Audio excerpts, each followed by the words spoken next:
सन 1891 में रत्नागिरी नाम का स्थान, महाराष्ट्र की वो भूमि जहां जन्म हुआ किसका?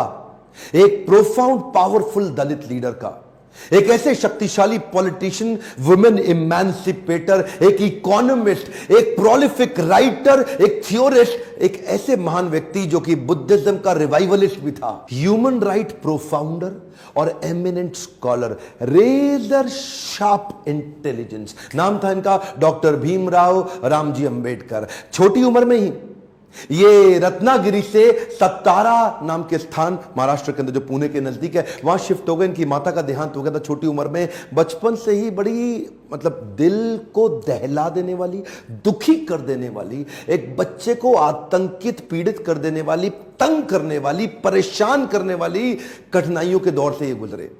छोटे थे, पढ़ना चाहते थे, इनके अपने पिता से बहुत रिक्वेस्ट करते थे, लेकिन क्योंकि दलित समाज में, एक महार जात में इनका जन्म हुआ, तो कोई इनको पढ़ने की सुविधा नहीं थी। वहां पे आम बच्चों के साथ इनको पढ़ने नहीं दिया जाता था। पिता ने इनको बड़ी किसी तरह जुगाड़ लगा करके किसी वहां नजदीक के स्कूल में एडमिशन कराया, तो उसको बैठने नहीं दिया गया। बोला बाहर बैठ के पढ़ेगा। सोचो, छोटा बच्चा, उसको बाहर बैठा के, अच्छा पढ़ाई में इतनी रुचि कि बाहर बैठ के इतना ध्यान से पढ़ता है। एक बार मास्टर ने इनको बोला, इधर आओ, ये ब्लैक बोर्ड पे सवाल तो सॉल्व करके दिखाओ। अच्छा, ये ब्लैक बोर्ड पे सवाल सॉल्व करने गया तो अचानक बच्चे चिल्लाए, मास्टर जी नीची जाति का है। और इतना ही नहीं, बच्चे चिल्ला के भागने लगे ब्लैक बोर्ड की तरफ। ये हैरान हुआ क्यों भागे, तभी देखा सारे बच्चों ने अपने अपने टिफिन उठाए, वहां से उठा के पीछे करने लगे, धक्का मारने लगे। क्यों? उनको डर था इसकी परछाई से इनका खाना अपवित्र ना हो जाए।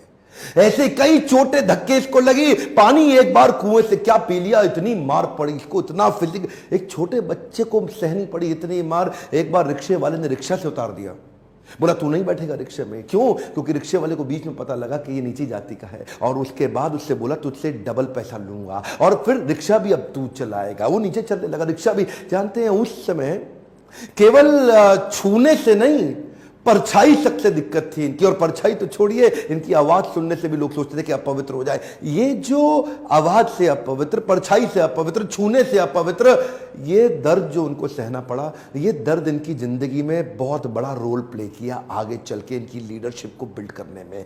जानते हैं, संस्कृत नहीं पढ़ाई जा रही थी। बोलते संस्कृत तो ब्राह्मणों के पढ़ने के लिए, तेरे पढ़ने के लिए तो है नहीं, स्कूल से निकाल दिया जाता। तो सायाजी महाराज गायकवाड़ नाम के एक राजा वहीं हुआ करते थे, जिन्होंने इसकी तकलीफ को समझा और वो इनकी तकलीफों को पहचानते थे। बहरहाल इनकी पढ़ने की इतनी इच्छा को देख के उन्होंने इसको स्पॉन्सर किया, स्कॉलरशिप दी, ताकि ये जाके वेस्ट में लंबी पढ़ाई कर सकें। देखिए, ध्यान दीजिए, बात आज की नहीं है, बात 110 साल पुरानी है। 1908, 1909, उस समय एक सबसे निचले पायदान से उठा हुआ महार जात का लड़का जाकर के इंटर करके आया इंग्लिश में मुंबई से। उसके बाद वहीं बीए करी, पॉलिटिकल साइंस और इकोनॉमिक्स में। रुका नहीं, तुम मुझको यहां नहीं पढ़ने दोगे, मैं जाऊंगा दुनिया की बेस्ट यूनिवर्सिटी में, रोक के तो दिखाओ। और वही स्कॉलरशिप लेकर के निकल